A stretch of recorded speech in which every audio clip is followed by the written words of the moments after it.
for their stores. Today, with the death of these small community banks, I wonder how anyone gets the financing to open up their small business. We grew that local brand, started at Southern and McClintock and Tempe, into a worldwide brand, but we did hit many rules and regulations along the way that seemed like they were there just to hinder us rather than to help us. And unlike large corporations who can always hire another lobbyist or lawyer or accountant, oftentimes that price is the difference between being in business or not being in business for the small business owner. I think about that every day with every policy that we move forward out of the governor's office, and I want to talk very briefly about some of the things that we've been able to do in this first 20 months. You know, when we first took office, this governor's regulatory council that existed was stacked with lobbyists. And the question that we had was, who's advocating on behalf of the small business owner, the startup, and the entrepreneur? So we put into law that a small business owner would be on this council at all times. We've also made important tax improvements and reforms for our manufacturing sector. We've reiterated our commitment to supporting small businesses by lowering taxes in these first 2 years. Last year, we delivered $8 million in tax relief for business owners, and we now let business owners depreciate the deduction they can take on the purchases of new equipment much more quickly. We've also enacted significant regulatory reform. We've eliminated unnecessary licenses and burdensome regulations. And the other thing that we've done that I think allows us to engage in this type of policy was the first thing we did upon being elected to office was balance our budget. Every family and small business has to live within their means. There's no reason that our government shouldn't do that. Not only at the federal level, at the state level, and of course local municipalities. This allows us to focus on other things like growing our economy and improving education. And I want to thank, I see a lot of legislators here, a lot of local elected officials.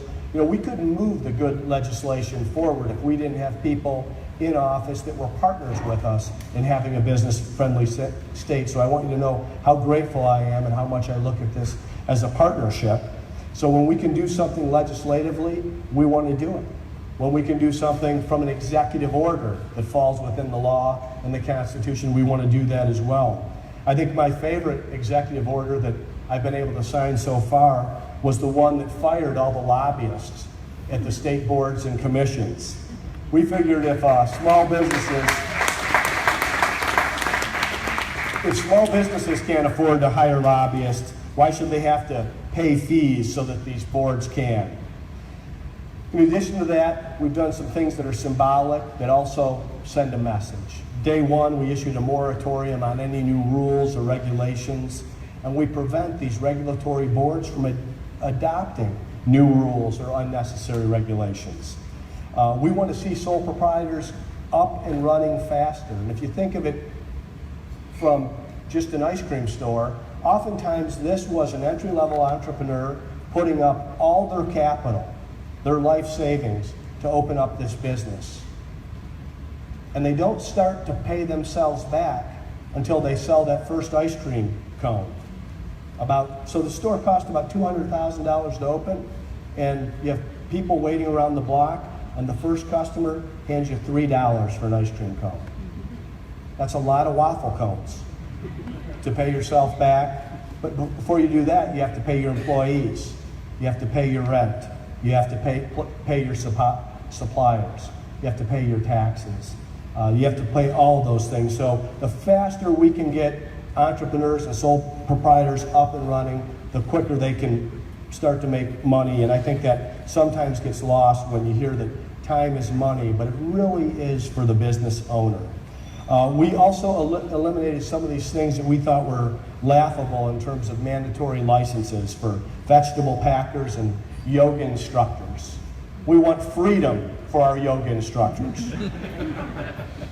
We've made different decisions in terms of the people that we have leading these agencies. You've probably heard the story of our director of weights and measures, who is going to put the regulations and sting Uber and Lyft during the Super Bowl in our first month in office by applying the same regulations that were applied to taxi cabs decades earlier. Well, we got a new director of weights and measures. That director collapsed the agency and found different places where these functions of government could be done in other parts, and we got out of the way of Uber and Lyft and these other excellent ride-sharing applications and sharing economy that you're starting to see. We're going to continue to do that, whether it's on the innovative technology or businesses that are as age-old as microbreweries and selling beer. You know, we're very proud of Four Peaks here in Arizona, and we found laws and regulations where they would actually have had to make a decision to fire employees to allow them to produce more beer. We fixed that. They've had great success since then, and we want to see more of that in the state of Arizona. And we want businesses like the one we're in today. We were here a little over a year ago, TechShop in Chandler, to have greater freedom, and this is where we signed the crowdfunding bill, and it's a new law that allows small businesses to raise capital by selling stock directly to Arizona investors.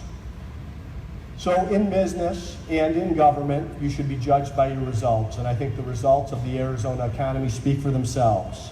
Our state has regained all of the jobs that we lost during the Great Recession.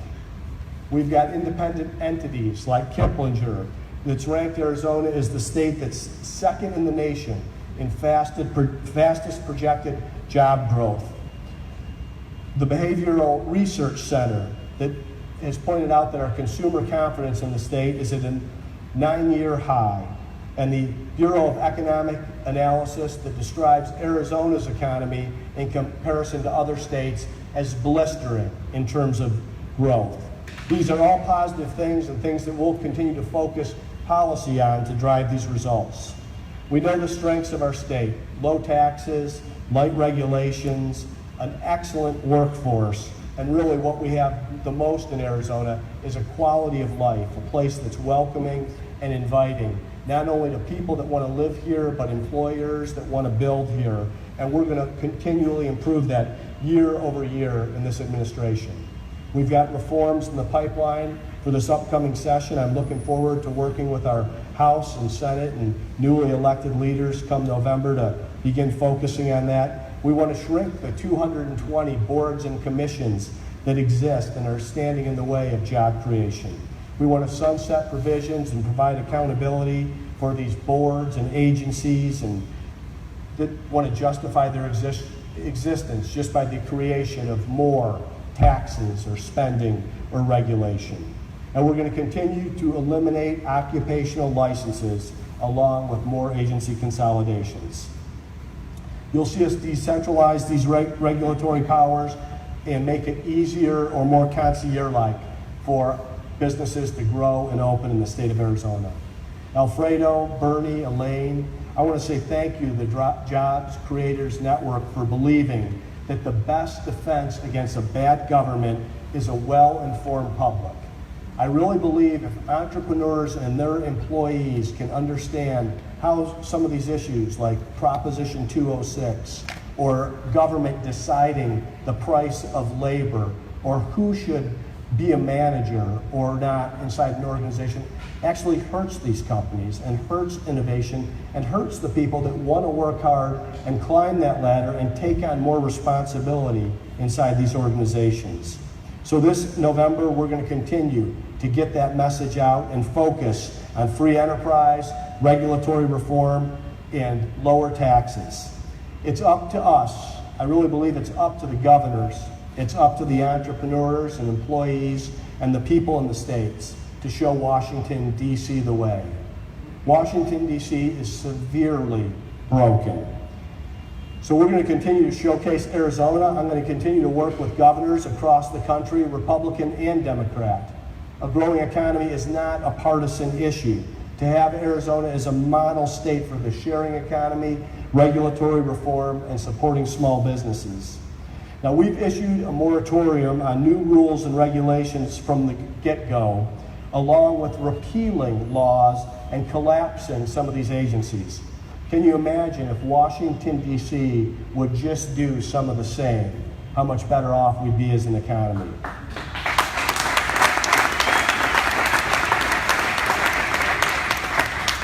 I know when the government and politicians get out of the way of these entrepreneurs and job creators, big things can happen, and you'll see more of that in the state of Arizona. I mentioned that we're at TechShop, and we signed a bill here earlier last year. This is a great example of a small business that has benefited greatly from crowdfunding, and not only have they benefited from crowdfunding in their own business, but they're, by the services that they provide, creating other jobs. You look at great American success stories, especially in this innovative, technology-driven economy, and the Square, the device that many of you are familiar with, that turns smartphones and tablets into cash registers and credit card readers, that was invented at TechShop by someone experimenting on the machines here. Now it's used at farmers markets, local coffee shops, and bookstores all over the country. And there's other people that are out of the job market or looking to acquire new skills that acquire them at a place like TechShop. So every small business and startup deserves the opportunity to reach the pinnacle of their industry. I feel fortunate. I've had the ability to travel our state and country and meet some of the most amazing, everyday small business Americans. They work hard, they innovate, they know that their team and the employees that they bring on staff are the result of the success they have, and they're all aligned together in dreaming big. These are the people and the ideas that are part of the solution for our country.